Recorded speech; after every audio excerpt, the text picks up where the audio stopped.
আপনি মোটামুটি ইতিমধ্যে আপনি নিজেকে পুলিশে ধরা দিতে চাচ্ছেন নিজেকে। আমি কি আর আমি তো পাইতে অপরাধ। আপনি নিজে পাইতে ওই যে ধরেন ওই যে বকনামি জানেন না তো এসব আইন তো জানিনি তো আমরা। আপনি আইন জানেন না, মানে পাখি শিকার যে নিষিদ্ধ সরকারিভাবে এটা জানেন না। না। এই পাখিগুলো এই যে গেড়ে বইছে না, এই যে হ্যাঁ। এখন দেখেন এই পাখিগুলো আপনার কল্যাণের জন্যই বইছে। হ্যাঁ এই পাখিগুলো কি করবে বলেন তো? ভারতের পোকামাকড় খায় এরা। পোকামাকড় খাবে, আরও অনেক কাজ আছে। দেখেন আপনি ভারতের উত্তরপ্রদেশে যখন আকাশের দিকে কৃষকরা তাকায় থাকে, কোন জায়গা? আকাশের দিকে তাকায় থাকে কোন এলাকার মানুষ? ভারতের উত্তরপ্রদেশের কৃষকরা। যখন ওই সূর্য নেমে যাচ্ছে বাপ, ওই জায়গাতে বসেন, আমি কাপড় গায়ে দিই। কাপড় গায়ে দেবেন? আচ্ছা চলেন আমি কথা বলতে লাগি।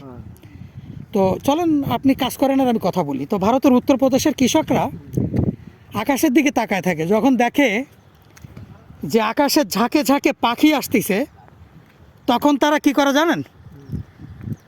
হোলি উৎসব করে, মন্দিরে মন্দিরে পূজা দেয়, এবং তারা বলে যে আমাদের সৌভাগ্যের প্রতীক ফিরে আসতেছে। পাখিদেরকে তারা কি বলতেছে বলেন তো? সৌভাগ্যের বলতেছে, পাখিদেরকে বলতেছে সৌভাগ্যের প্রতীক, যে আমাদের সৌভাগ্যের প্রতীক ফিরে আইছে। এবার তারা বড় বড় সারস প্রজাতির পাখি, এই পাখি তারা খায় না, এই আহত পাখিগুলোকে চিকিৎসা করে, বরং তো বহুদূর থেকে এই পাখিগুলো আসে, দেখছেন এই পাখিগুলোকে ওরা খেতে দেয়।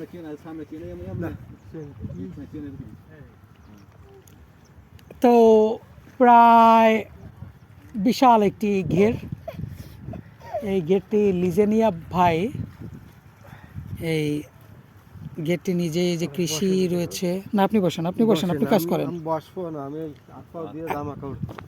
আচ্ছা আপনি আপনার কাজ সারেন।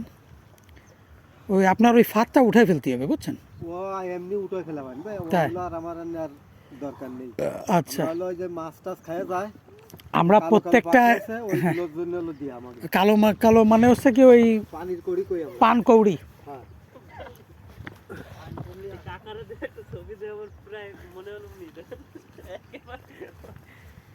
আমরা বেশ কয়েকজনকে এই যে এই মোকামপুর ইয়েতে কয়েকজন একেবারে ওই কালারের দেখেন, সাদা লুঙ্গি কাঁচা দিয়া স্পিরিট আনতেছে হাতে রান্দা একটা বিএসএফ এর পাশে বসা। আচ্ছা আচ্ছা বিজিবির পাশে বসা। আমরা বেশ কয়েকজনকে প্রশাসনের হাতে ধরাই দিছি বুঝছেন। এখন প্রশাসন অনেক কঠোর, তারা ওই ভ্রাম্যমাণ আদালতে জেল জরিমানা করে দেয়। আর ইউনো ঠিওনো এই যে পাখি যারা শিকার করে এদের তালিকা তৈরি করতেছি আমরা বুঝছেন, কারা কারা পাখি মারে কোন কোন বিলে, তাদের বিরুদ্ধে প্রশাসনিকভাবে ব্যবস্থা নেওয়া হয়। কারণ পাখিদের মাধ্যমে নানা রকম ভাইরাস ব্যাকটেরিয়া ছড়াচ্ছে, মার্স, সার্স, ইবোলা, করোনা ভাইরাসটাও। এই যে পোলট্রি শিল্পে একবার শুনলেন না যে আপনি হাত পাতন, আমি আপনার ডিস্টার্ব করতে, আপনি আপনার কাজ করেন বুঝছেন। পোলট্রি শিল্পে ওই যে বার্ড ফ্লুটা ছড়াইছিল, এটাও পাখিদের মাধ্যমে। করোনা ভাইরাসটা কিসের মাধ্যমে ছড়াইছিল বলেন তো? ওইটা বন্য প্রাণীদের মাধ্যমে। সুতরাং পাখি খাওয়া মানে নিজের বিপদ নিজে ডেকে আনা। ওইটা পাখির প্রজাতি, তাই না? এবং এই পাখিদের মাধ্যমে বার্ড ফ্লুটা ছড়াইছে। এই যে দেখেন এই যে কি পরিমাণ বক, এই যে বক।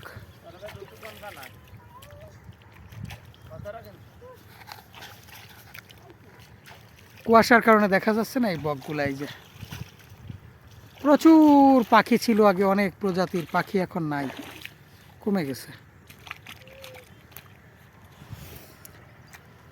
তাহলে এই এই পাখিগুলো আপনার এই ফসলে, আপনার এই পাখিগুলো যখন নামবে না ধান ক্ষেতের, তখন ধানের ভিতরে এক ধরনের ওই পাড়াইলে দেখবেন বুদবুদ গ্যাস হয়, এই গ্যাসগুলো ওরা বের করে দেয়, এটা বলে অ্যামোনিয়া গ্যাস। তো আমরা গুলো বসানোর জন্য মাঝে মাঝে আমরা ডালপালা গায়ে দিই যাতে এসে বসে।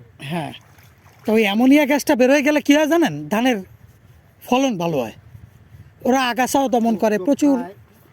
তারপর যে পায়খানাগুলো করে, ও তো জৈব সারের চাহিদা পূরণ হয়। আপনার এই পাখিগুলো যত দাঁড়াইতে দেবেন তত কী হবে বলুন তো? ওই জায়গাটায় সার শক্তি হবে, পোকামাকড় দমন হবে, অনেক উপকার আছে। সৃষ্টিকর্তা এদেরকে আমাদের কৃষি সুরক্ষার জন্য পাঠাইছে, এদের মাংস খাওয়ার জন্য না। মাংস খাওয়ার জন্য অনেক প্রজাতি আছে, বুঝতে পারছেন? এই জন্যে এইগুলো কৃষি সুরক্ষা এত বেশি কাজ করে, যার কারণে এগুলা কৃষকদের কথা চিন্তা করেই এগুলা শিকার করা নিষিদ্ধ। সুতরাং আজ থেকে আপনি যেহেতু জানলেন, আপনি আর পাখি শিকার করবেন না, বুঝছেন। আর পাশাপাশিতে আপনার এলাকায় কারা কারা পাখি শিকার করে, আমরা ওগুলো করি না। এই যে আমরা মাছের ওই লিফলেট দিয়ে গেলাম, মাছের জন্য এসে ওরা পড়ে, ওই দেখা যাচ্ছে যে আইসে হয়তো 2-1টা বাইদে পড়ে। হ্যাঁ এইবার বোঝেন, এতেও উপকারিতা আছে আপনার। আমার একটা পোলট্রি ফার্ম ছিল, তা আমি কি করতাম কি জানেন, প্রত্যেকদিন সন্ধ্যার সময় একবার করে একটা থালায় বাড়ি দিতাম, বাড়ি দিলে সব মুরগি দৌড়াদৌড়ি শুরু করে দিত। আমি তখন চুপ করে বসে পড়তাম, বসে পড়ে দেখতাম যে কোন মুরগিটা দৌড়াচ্ছে না, ঝিমায় রয়েছে, মানে দাবরটা দিলেই শনাক্ত করা যাইতো এটা অসুস্থ, এটা পিছনে পড়ে যাইতো।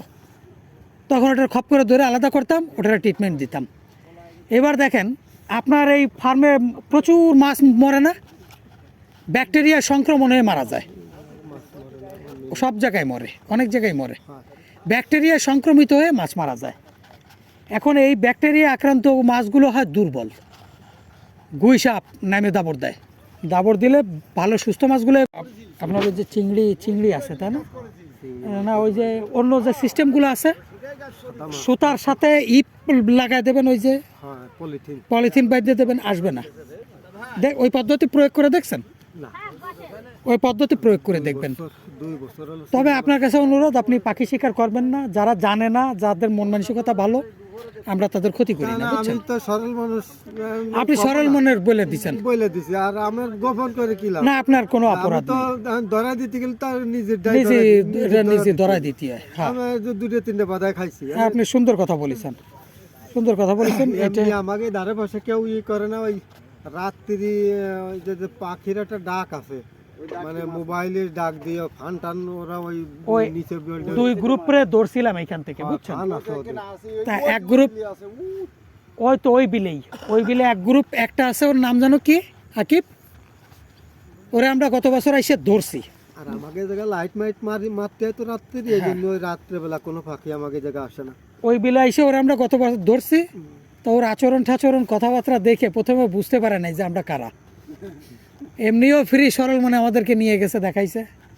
তো পরে বললাম যে ভাই এই অবস্থা, তোমার তো ধরতে আইছিলাম, এখনই ইউনোরে ফোন দিলি, পুলিশ প্রশাসন নিয়ে আইসে তোমার ধরে নিয়ে যেত। তোমার কথাবার্তা শুনে ভালো লাগিছে, এখন এই অবস্থা, তোমার নাম তালিকায় পাইছি আমরা তদন্ত করতে আইছি, এখন কী করা যাবে কও। বলতেছে আমি আর এটা করব না। আমি বললাম তোমার পাশে আর একটা জালের বহর দেখলাম, এই লোকটারে কি করবা। বলতেছে ও, আমি জিজ্ঞে নিষেধ করে দেখি, যদি শুনলো তো শুনলো, না শুনলেই আপনারা পরে এসে প্রশাসন নিয়ে বন বিভাগ নিয়ে ধরে নিয়ে যাবেন, ঠিক আছে। তারপরে হচ্ছে কি এই অবস্থা। যাক, ওরা আজকে ফোন দেবো।